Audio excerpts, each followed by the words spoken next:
Hello दोस्तों, कैसे हो। मेरे यूट्यूब चैनल एजू फ्री में आप सभी का स्वागत है। आज हम पढ़ेंगे एनसीईआरटी गणित कक्षा 10वीं की प्रश्नावली 2.2 है ना, जिसमें क्या है देख लेते हैं अपन। निम्न द्विघात बहुपदों के शून्य ज्ञात कीजिए और शून्यकों तथा गुणांकों के बीच संबंध की सत्यता की जांच कीजिए। ठीक है, यहाँ पर हमको कुछ द्विघात बहुपद दिए गए हैं, उनके हमें शून्यक निकालना है और शून्यकों और गुणांकों के बीच जो संबंध रहता है उनकी सत्यता की जांच करना है। ठीक है ना। तो सबसे पहले यदि बात करें हम द्विघात बहुपद, तो द्विघात बहुपद क्या रहता है। ए एक्स का वर्ग धन बी एक्स धन सी बराबर, देखो ये इस रूप का होता है।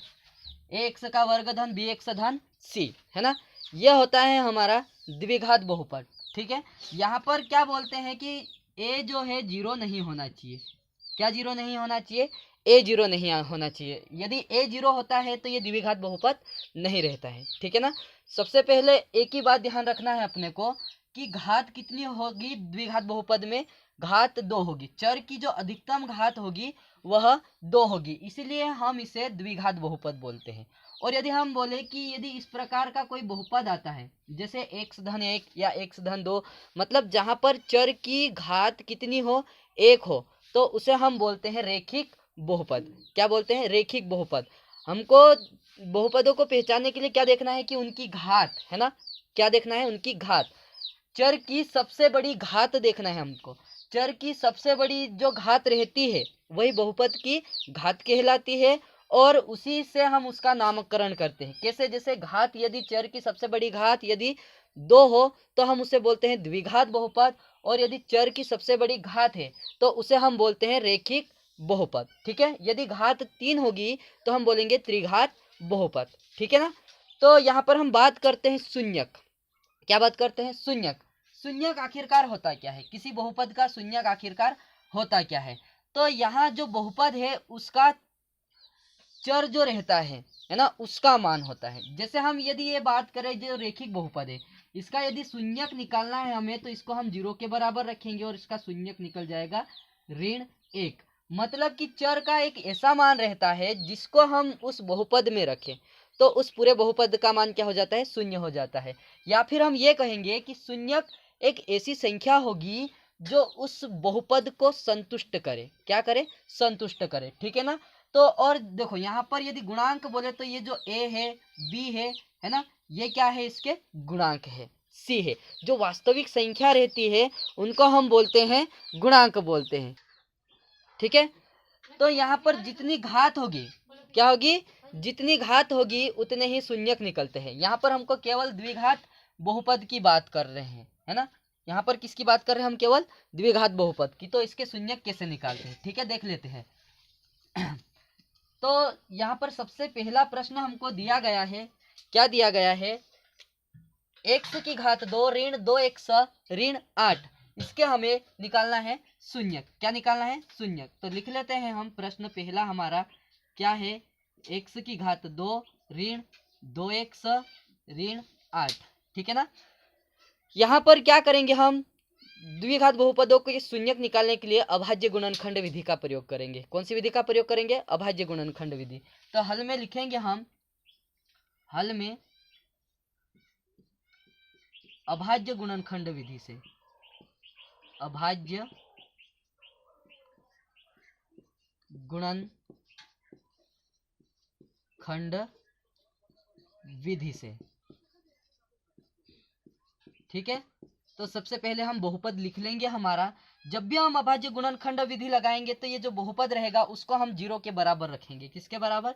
0 के बराबर। तो लिखेंगे हम x की घात 2 ऋण 2x ऋण 8 बराबर 0।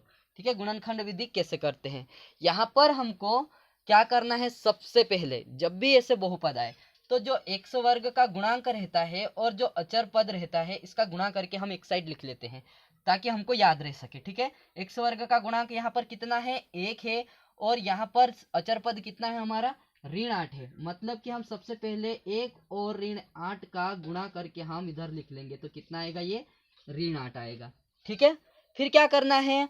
जो हमारा ये चर है, चर के साथ जो दिख रहा है, मतलब यहाँ पर घात नहीं देखना है। जो बीच वाला पद है हमारा जो लिखा है ऋण 2x, तो यहाँ पर ऋण 2x को हमें क्या करना है, तोड़ना है। क्या करना है, तोड़ना है। ये गुणनखंड विधि में इसको दो भागों में तोड़ना है। क्या करना है, हमको दो भागों में तोड़ना है। किसको तोड़ना है उसको भी एक बार लिख लेते हैं हम, ऋण 2 को तोड़ना है, ठीक है ना। ऋण 2 को दो भागों में तोड़ना है, ऋण 2 के दो टुकड़े करेंगे, ठीक है। ऐसे करेंगे कि गुणा करने पे क्या आना चाहिए, ऋण 8 आना चाहिए, है ना। गुणा करने पे क्या आना चाहिए, ऋण 8 आना चाहिए, और जोड़ने या घटाने पे क्या आना चाहिए, ऋण 2 आना चाहिए, ठीक है ना। तो यहाँ से हमको देखना है जरा ध्यान से कि यहाँ गुणा करने पे ऋण भी आ रहा है साथ में, मतलब इसका मतलब कि हम ये सोचेंगे कि किसका गुणा करते हैं तब ऋण आता है। एक तो धन का गुणा करते हैं और एक ऋण का गुणा करते हैं तब ऋण आता है, ठीक है ना। तो यहाँ पर हम तोड़ने के लिए क्या करेंगे कि ऋण 2 को तोड़ेंगे तो सबसे पहले यही देखेंगे कि चिन्ह क्या आ रहे हैं, ठीक है। और यहाँ पर देख रहे हैं हम, ये देखो गुणा करने पे ऋण 8 आएगा, मतलब एक संख्या धन की होगी, एक संख्या ऋण की होगी। पर जोड़ने या घटाने पे क्या देख रहे हैं हम, जोड़ने या घटाने पे ऋण 2 आना चाहिए, मतलब यहाँ भी ऋण आना चाहिए। तो यहाँ से हमको ये बात पता चलती है कि जो बड़ी संख्या होगी, है ना, दो संख्याओं में जो बड़ा भाग होगा वो ऋणात्मक होगा, और जो छोटा भाग होगा, है ना, वो कैसा होगा, धनात्मक होगा। तो यहीं से अपने को जरा ध्यान देके चलना है, तो अपना सवाल आसानी से हो जाएगा, ठीक है। अब ऋण 2 को तोड़ना है, तुम बोल रहे हो ऋण 2 के टुकड़े कैसे करेंगे, इसके लिए हम किसको तोड़ेंगे, 8 को। क्यों तोड़ेंगे, क्योंकि कि गुणा करने पे क्या आना चाहिए, 8 आना चाहिए, ठीक है ना। तो इसके हम गुणनखंड करके देख लेते हैं, जैसे कि ऐसा करके देखेंगे, जैसे 8 है, 8 के हमको 2 टुकड़े करना है। कितने टुकड़े, 2। तो देखते हैं, 2 दूनी 2 चौक 8, फिर 2 दूनी 4, फिर 2 एकम 2, ठीक है। तो 8 के हमने टुकड़े किए तो क्या क्या आ गए, एक तो 2 आया, गुणित 2 आया, गुणित 2 आया, ठीक है। तो यहाँ से हमको क्या पता चल रहा है कि हमको केवल 2 टुकड़े चाहिए, यहाँ तो 3 आ गए, तो हम 2 आपस में इन दोनों का गुणा करके देख लेते हैं। तो 2 टुकड़े हमारे कौन से बन जाएंगे, 4 गुणित 2, ठीक है। पर यहाँ पर देख, अब हमने बात तो कर ली है यहाँ पर पहले कि बड़ी संख्या के आगे कौन सा चिन्ह होगा, ऋण। तो हो सकता है ये देखो, ये ऋण 4 के आगे लगा देंगे हम, और 2 के आगे धन। देखो अब गुणा करते हैं, ऋण 4 और 2 का गुणा करेंगे तो कितना आएगा, ऋण का 8 आ जाएगा, ठीक है ना। तो ऐसे तोड़ते हैं। अब जोड़ने या घटाने की बात करें, यदि ऋण 4 करेंगे और धन 2 करेंगे हम, तो कितना आएगा, ऋण 2 आएगा, ठीक। तो देखो यहाँ पर हमने ऋण 2 को तोड़ दिया, कितने टुकड़ों में तोड़ दिया, 2 टुकड़ों में। देखो एक टुकड़ा आया ऋण 4 और दूसरा आया धन 2, ठीक है। तो वही हम यहाँ पर लिख देंगे। चलो तो कैसे लिखते हैं, यहाँ पर देखो, एक ये जो ऋण 2x को हमने तोड़ा है तो उसके टुकड़े यहाँ पर लिख देंगे। तो यहाँ पर लिख देंगे हम x की घात 2 ऋण 4x एक टुकड़ा, फिर धन 2x दूसरा टुकड़ा, फिर क्या है, ऋण का 8 बराबर 0। यहाँ पर हम गुणनखंड विधि लगा रहे हैं, तो ये जो दो दो पद दिख रहे हैं हमको, देखो दो दो पदों को कोष्टक में लिख देना है, जिससे कि हम क्या कर सके, कामन निकाल सके, ठीक है, क्योंकि गुणनखंड कामन निकालना पड़ेगा ना। चलो तो देखते हैं अपन, इसको लिख देते हैं अपन, जैसे इसको लिख देंगे हम x की घात 2 ऋण 4x को एक कोष्टक में लिख देंगे, फिर धन 2x और ऋण 8 को एक कोष्टक में लिख देंगे, ठीक है। हमको देखना है यहाँ पर दोनों में क्या कामन दिख रहा है, दोनों पदों में। यहाँ पर देखो दोनों में हमको x कामन दिख रहा है, तो x बाहर निकाल लेंगे हम, तो यहाँ बचेगा, यहाँ से हमने x बाहर निकाला तो यहाँ क्या बचेगा, x, फिर ऋण, और यहाँ से हमने x कामन निकाल लिया तो यहाँ क्या बचेगा, 4, ठीक है, धन। अब यहाँ पर देखते हैं हम, यहाँ पर हमें क्या कामन दिख रहा है, यहाँ पर हमें केवल 2 कामन दिख रहा है। क्या दिख रहा है, 2 कामन दिख रहा है। 2 कामन निकाल लेंगे तो यहाँ बचेगा x और ऋण यहाँ बचेगा 4। देखो क्यों 4 बचेगा, 8 में से 2 कामन निकाला हमने, 8 को हम 4 गुणित 2 लिख सकते हैं ना, ये देखो यहाँ पर लिखा है हमने ये। तो हमने यहाँ से क्या कामन निकाल लिया, 2 कामन निकाल लिया तो 4 बच गया, तो ये हो गया बराबर 0, ठीक है। अब हमारे पास 2 स्टेप आ गई, 2 पद आ गए हमारे। देखो एक पद ये रहा, दूसरा पद ये रहा। अब दोनों पदों में हमको क्या कामन दिख रहा है, दोनों पदों में हमको पूरा कोष्टक कामन दिख रहा है, तो कोष्टक को ही बाहर निकाल लेंगे। तो ये हो जाएगा x ऋण 4, ये कोष्टक कामन निकाल लिया। फिर उसके पास से दूसरा कोष्टक लगा के जो बच गया वो लिखते जाएंगे अपन। जैसे कि यहाँ से ये कोष्टक बाहर निकाला तो यहाँ क्या बचा, x बचा, फिर ये वाला धन, यहाँ से ये कोष्टक बाहर आया तो यहाँ क्या बचा, 2 बचा, बराबर कितना, 0। देखो यहाँ पर हमने क्या किए, 2 गुणनखंड निकाल लिए। ये जो हमारा द्विघात बहुपद था उसके हमने कितने गुणनखंड निकाल लिए, 2 गुणनखंड निकाल लिए। पर हमको तो इनके क्या निकालना है, शून्यक। क्या निकालना है, शून्यक। तो क्या करेंगे, ये जो हमारे 2 कोष्टक आए हैं इन दोनों को बारी बारी से हम किसके बराबर रखेंगे, 0 के बराबर। क्यों रखेंगे, क्योंकि यहाँ पर हमने इसको शुरू से 0 के बराबर लेके चले हैं। ठीक है, तो लिख देंगे हम x ऋण 4, कोष्टक नहीं लगाते ऐसे लिख देंगे, बराबर 0।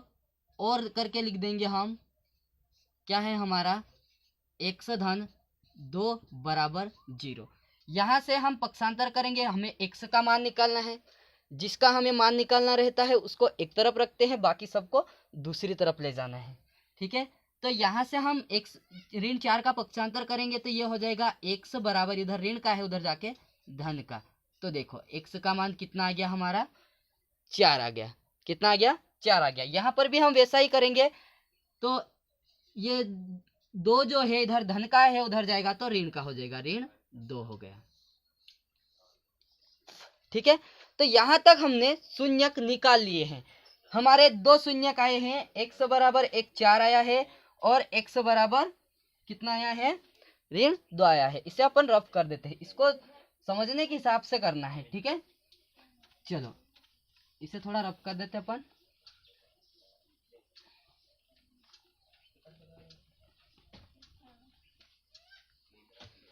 तो यहाँ पर लिख देंगे, अतः शून्यक हमारे कौन कौन से आए, अतः शून्यक x बराबर कौन कौन से आए हमारे, एक तो 4 आया, दूसरा ऋण 2 आया। ठीक है, अब क्या करना है, हमें सत्यता की जांच करना है।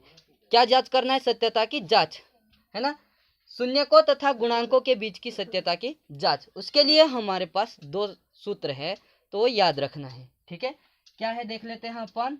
तो लिखेंगे सत्यता की जांच, सत्यता की जांच। सबसे पहले हम एबीसी के मान निकाल लेंगे, हमारे बहुपद की तुलना करेंगे हम हमारे व्यापक समीकरण से। हमारा व्यापक समीकरण होता है ax का वर्ग ऋण bx धन c। ठीक है, तो जो x वर्ग के गुणा में रहेगा वो हम कहेंगे a। तो यहाँ हमारे बहुपद में देखते हैं हम, x वर्ग के गुणा में हमारे पास क्या है, तो x वर्ग के गुणा में हमारे पास 1 है, कुछ नहीं मतलब 1 है। तो a बराबर कितना आया, 1 आ गया। ठीक है, यहाँ पर x के गुणा में हमारे पास b है, यहाँ पर धन कर सकते हैं अपन, ये b है। तो यहाँ पर हम देखेंगे कि x के गुणा में क्या है, तो यहाँ पर ऋण 2 है, चिन्ह के साथ लिखना है ना। तो b बराबर कितना आ गया हमारा, ऋण 2। अब c मतलब क्या, c जो हमारा अचर पद है, कितना है, ऋण 8। ठीक है, तो सत्यता की जांच करने के लिए हमारे पास 2 सूत्र होते हैं, या फिर हम बोलते हैं कि 2 पद होते हैं, है ना, शून्यकों का योगफल और शून्यकों का गुणनफल। ठीक है, इनकी ही सत्यता की हम जांच करेंगे। ठीक है, तो शून्यकों का योगफल सबसे पहले देख लेते हैं हम क्या होता है, शून्यकों का योगफल। ठीक है, क्या होता है, अल्फा प्लस बीटा बराबर ऋण b बटे a। ठीक है,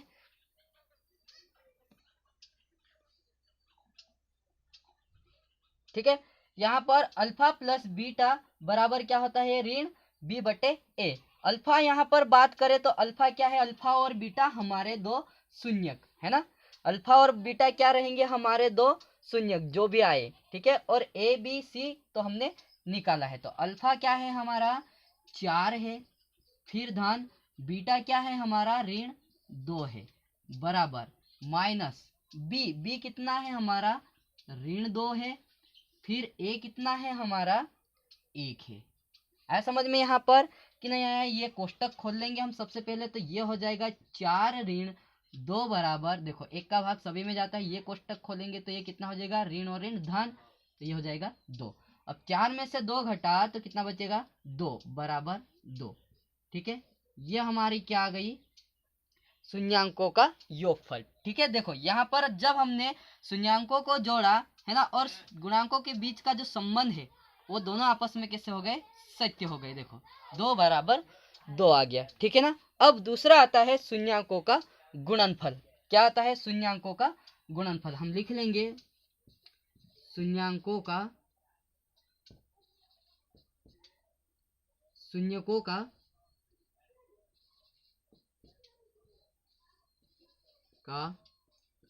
गुणनफल। ठीक है, शून्यकों का गुणनफल।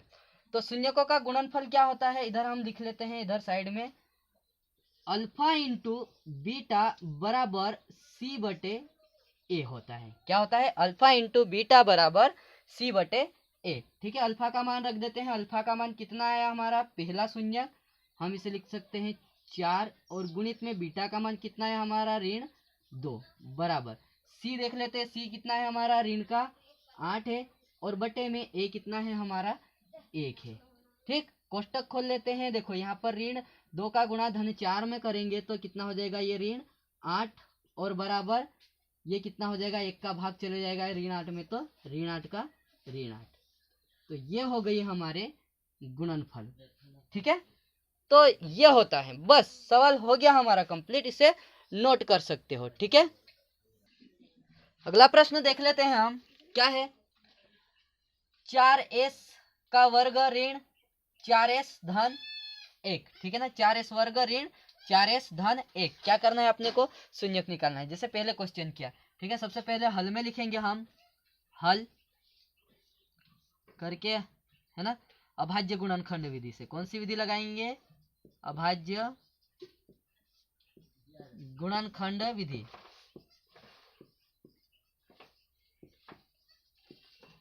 सबसे पहले हम हमारे बहुपद को एक बार लिख लेते हैं। यहाँ पर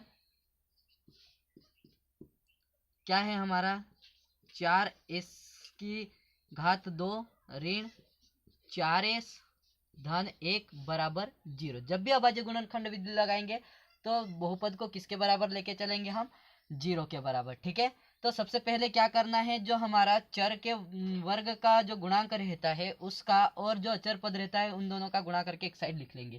तो क्या क्या है हमारा, 4 है और गुणित में 1 है। देखो यहाँ पर चर के वर्ग का गुणांक 4 है और अचर पद कितना है, 1, तो 4 एकम 4। फिर हम जिसको तोड़ना है, जो कि चर के गुणा में जो भी रहता है अंक, उसको तोड़ते हैं अपन, तो वो क्या है हमारा, ऋण 4 है।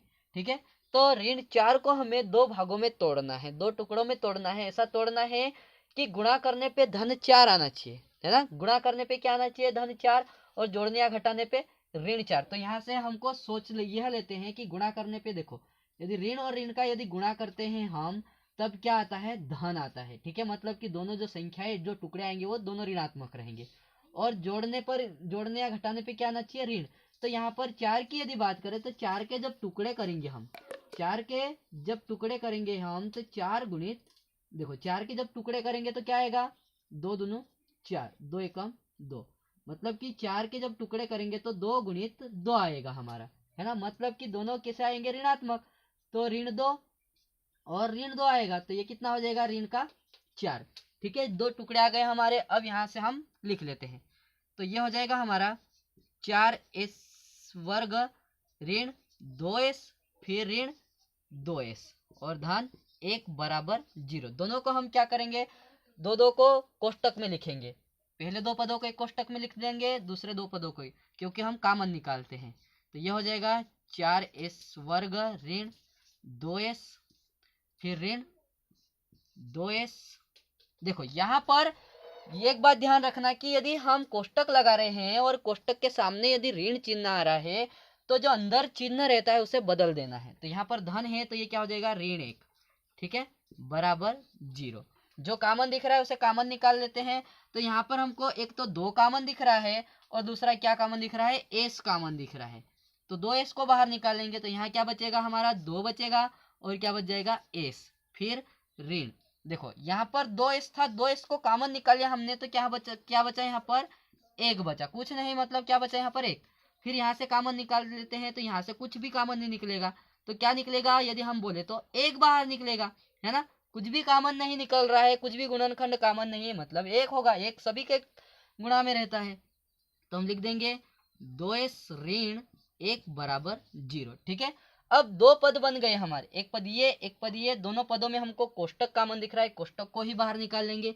तो ये हो जाएगा 2s ऋण 1। ठीक है, फिर साइड से दूसरा कोष्टक लगाएंगे और जो बच जाता है उसको उस कोष्टक में लिखते हैं। यहाँ से ये कोष्टक कॉमन निकला तो यहाँ क्या बचा, 2s ऋण, यहाँ पर क्या बचा, 1 बचा, बराबर 0। ठीक है, दो गुणनखंड आ गए। तो क्या करेंगे, हम दोनों को बारी बारी से 0 के बराबर रखेंगे। तो हम लिखेंगे 2s ऋण 1 बराबर 0, और क्या है हमारा दूसरा, 2s ऋण 1 बराबर 0।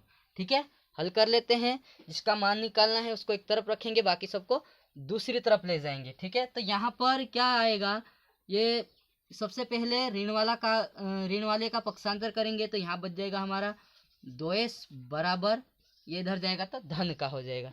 ठीक है ना, कैसा हो जाएगा, धन का हो जाएगा। इसमें भी कर लेते हैं अपन।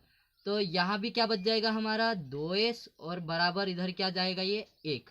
ठीक है, थोड़ा ऊपर हम ऊपर से रिपीट कर लेते हैं इसको, यहाँ पर जगह नहीं बची अपने पास। ठीक है, तो यहाँ क्या देख रहे हैं हम, देखो ये जो 2 है एस के साथ गुणा में है, यदि उधर पक्षांतर करेंगे तो एक के साथ कहाँ जाएगा, ये भाग में। तो हमारा यहाँ पर बचेगा एस बराबर 1/2, ये हमारा एक शून्यक हो जाएगा। ठीक है, और दूसरा वाला भी वैसे की वैसे ही निकालेंगे हम। तो यहाँ पर भी देखो 2 एस के साथ गुणा में है, यदि उधर जाएगा तो एक के साथ भाग में हो जाएगा। तो यहाँ हमारा बचेगा एस और 1/2। ठीक है, तो यहाँ पर हमारे 2 शून्यक आ गए। तो हम लिखेंगे अतः शून्यक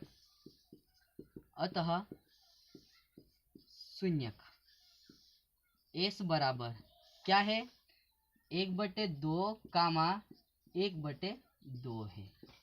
ठीक है, अब क्या करेंगे हम, सत्यता की जांच, इसे रफ कर सकते हैं अपन, ये रफ है अपना। सत्यता की जांच करने के लिए हमारे पास 2 सूत्र होते हैं, शून्यकों का योगफल और शून्यकों का गुणनफल। ठीक है, तो लिखेंगे हम सत्यता की जांच।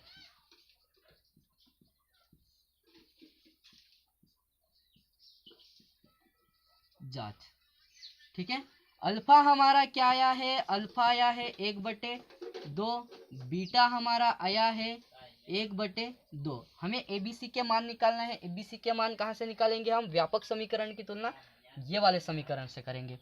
तो ए बराबर हमारा क्या आ रहा है, यहाँ पर 4 आ रहा है, कामा बी बराबर क्या आ रहा है हमारा, ऋण 4 आ रहा है, कामा सी बराबर कितना आ रहा है, 1। तो हम सबसे पहले शून्यकों का योगफल निकाल लेते हैं। शून्यकों का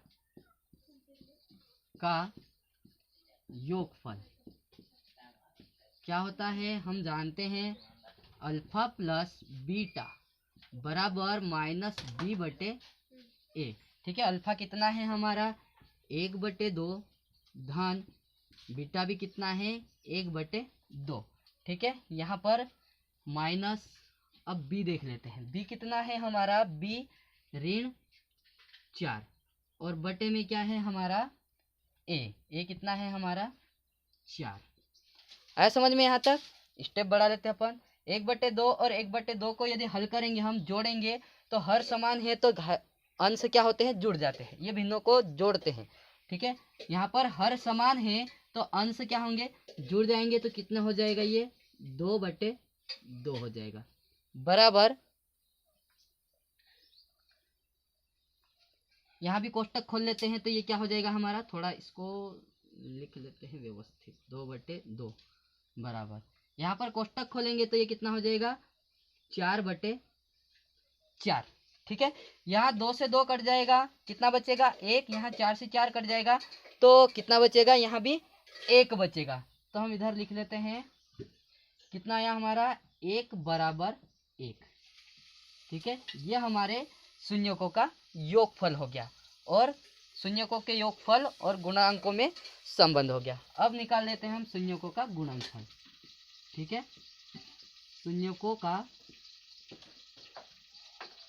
गुणनफल ठीक, कैसे निकालेंगे? अल्फा इंटू बीटा बराबर होता है सी बटे ए।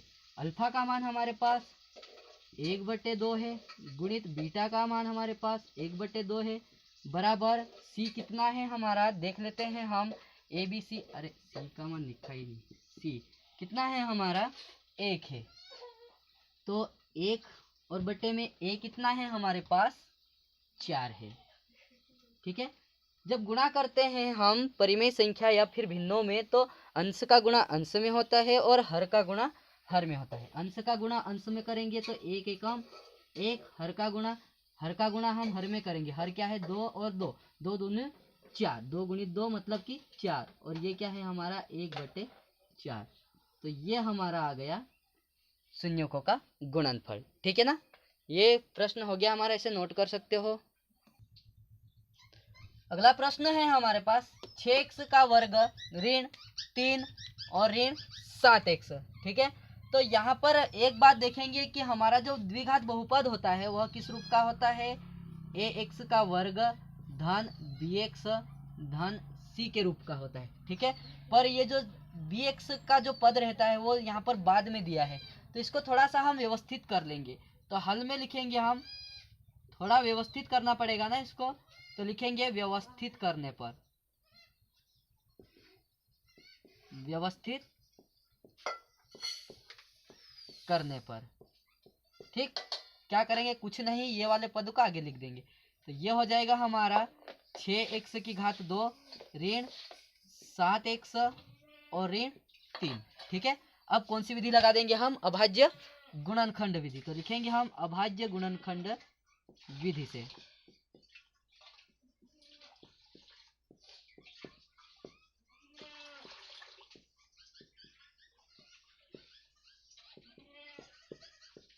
ठीक है, किस में लगाएंगे हम? जिसमें लगाते उसको एक बार लिख लेंगे हम।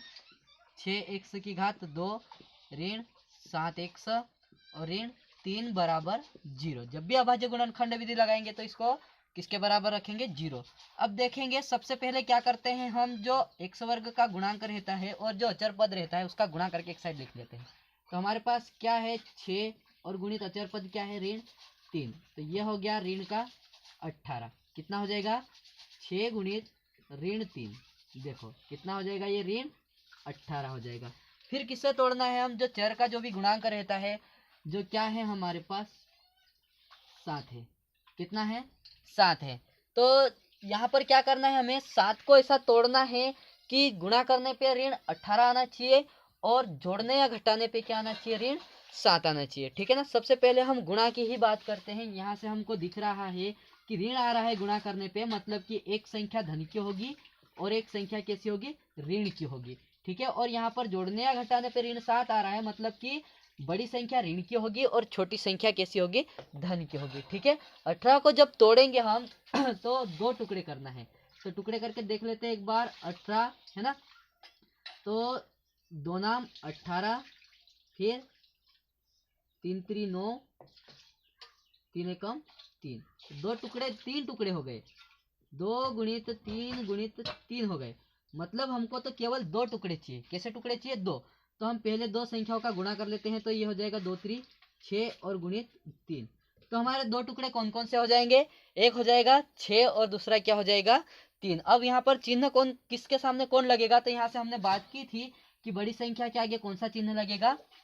ऋण चिन्ह लगेगा। अरे क्या हो गया, जरा देखना, ये सही नहीं है अपने लिए, है ना? क्या कर दिया यार। तो यहाँ पर क्या देखा हमने कि देखो, यदि हम जोड़ेंगे या घटाएंगे तो क्या आएगा? यहाँ पर ऋण 7 नहीं आएगा। देखो जैसे क्या करते हैं अपन, ऋण 6 और धन 3 करते हैं तो कितना आता है? यह ऋण 3 आएगा। पर हमको क्या आना चाहिए? ऋण 7। तो क्या करते हैं, अब ये पहले वाले 2 टुकड़े का गुणा नहीं करते अपन, बाद वाले 2 का कर लेते हैं। तो ये हो जाएगा 2 गुणित 3 कितना हो जाएगा? ये 9 हो जाएगा। ठीक है, और बड़ी संख्या के आगे कौन सा चिन्ह लगाएंगे हम? ऋण का। अब देख लेते हैं करके, यदि ऋण 9 और धन 2 होता है तो कितना आता है? ऋण का 7। ठीक है, तो हमारे लिए कौन सा सही होगा? 2 टुकड़े कौन से सही होंगे? 2 और ऋण 9। ठीक है, तो यहाँ पर लिख लेते हैं हम, 2 टुकड़े कर दिए हमने 7 के, तो हम लिखेंगे 6x का वर्ग ऋण 9x, है ना, और धन 2x ऋण 3 बराबर 0। दो को एक एक कोष्टक में लिख देंगे, क्यों? क्योंकि कॉमन निकालना है।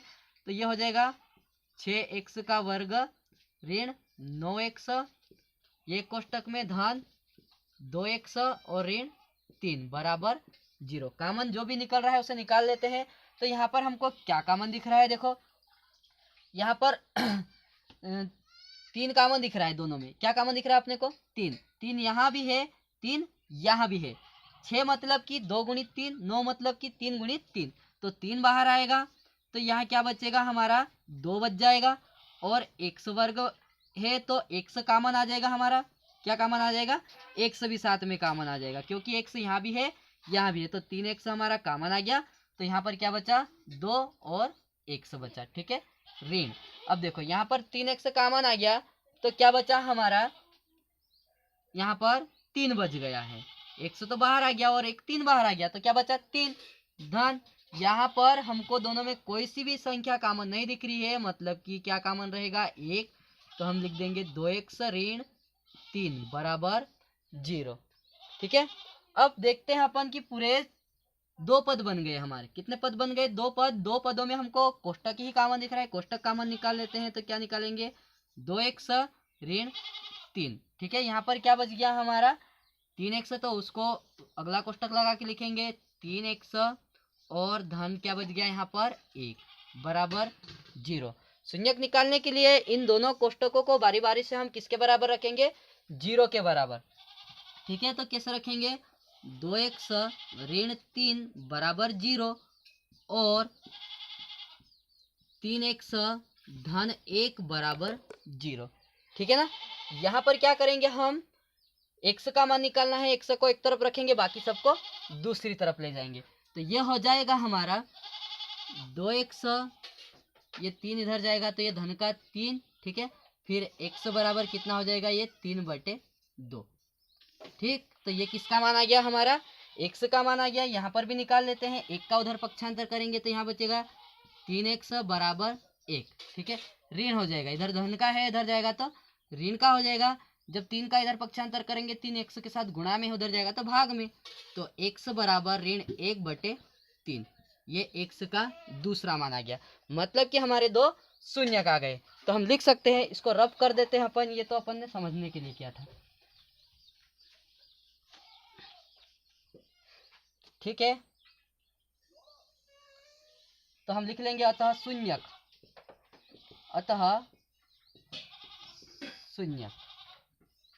x बराबर क्या क्या है हमारे? 1 3/2 आया और दूसरा आया ऋण 1/3। अब सत्यता की जांच कर लेते हैं हम। तो लिखेंगे सत्यता की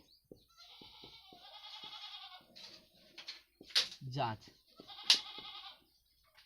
ठीक है, सत्यता की जांच मतलब सबसे पहले हम अल्फा बीटा का मान लिख लेते हैं। यहाँ पर अल्फा कितना है हमारा? 3/2 है, कामा बीटा कितना है हमारा? ऋण 1/3 है।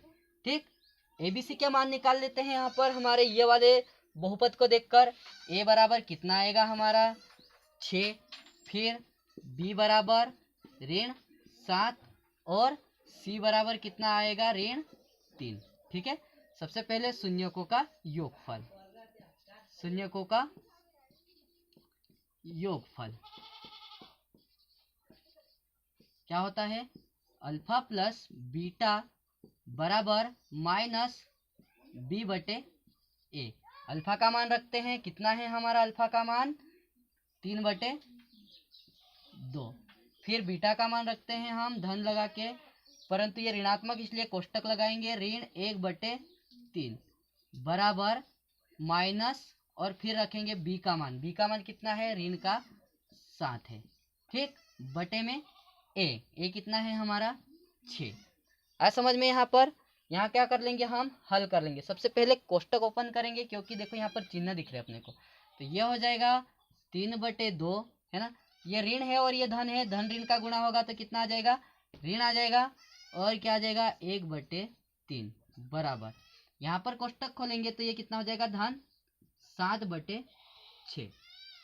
है समझ में? यहाँ पर देखो अब क्या है, अब हर समान नहीं है। यहाँ पर जोड़ने के लिए क्या करेंगे हम? लघुत्तम लेंगे और जोड़ेंगे। लघुत्तम कितना आएगा? 6 आएगा हमारा, तो एक डंडी खींच के 6 लिख देते हैं। अब जो लघुत्तम है इसका यहाँ भी गुणा करेंगे, मतलब 6 का यहाँ गुणा करेंगे तो 2 से 6 कट जाएगा। कितनी बार कटेगा? 3 बार। देखो कैसे, यहाँ पर 6 का गुणा करेंगे हम, यहाँ भी 6 का गुणा करेंगे। देखो यहाँ कट जाएगा, 2 एकम 2, 2 3 6, तो कितना बचेगा यहाँ पर? 3। 3 बार कटा, 3 3 कितना हो जाएगा ये? 9। फिर ऋण, यहाँ पर काटते अपन 3 से 6 को काटेंगे तो कितनी बार कटेगा? 2 का 2 बार, तो 2 का 1 में गुणा करेंगे, 2 एकम 2। आया समझ में? ऐसे करना है अपने को। ठीक, आगे हल करते हैं अपन, तो ये हो जाएगा 7/6। अब 9 में से 2 घटा तो कितना बचा? 7, और बटे में क्या है हमारा? 6, बराबर यहाँ क्या है हमारा? 7/6। तो ये हो गई हमारे, क्या हो गया? शून्यकों का योगफल। ठीक है, हम अब निकाल लेते हैं शून्यकों का गुणनफल। तो लिखेंगे हम शून्यकों का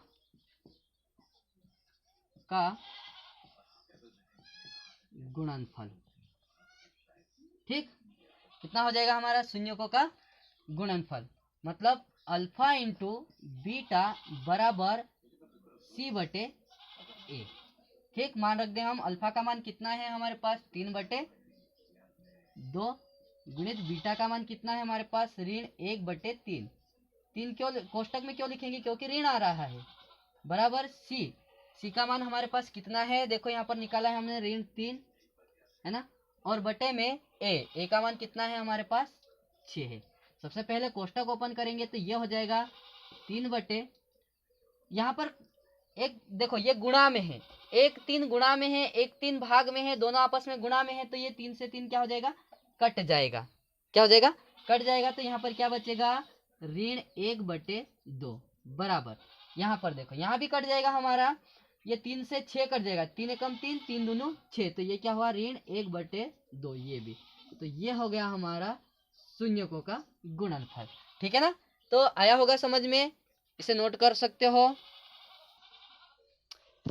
वीडियो पसंद आए तो लाइक करो, है ना। ऐसे ही वीडियो गणित के देखने के लिए हमारे चैनल को सब्सक्राइब करो। ठीक है, तो हमको भी क्या सपोर्ट मिलेगा, तो हम भी अच्छे से वीडियो बनाएंगे। और यदि कुछ प्रॉब्लम आती है, कहीं समझ में नहीं आ रहा है, या फिर कोई सी स्टेप में दिक्कत आ रही है, तो कमेंट बॉक्स में कमेंट करो, है ना, हर सोल्यूशन मिलेगा। Thank you.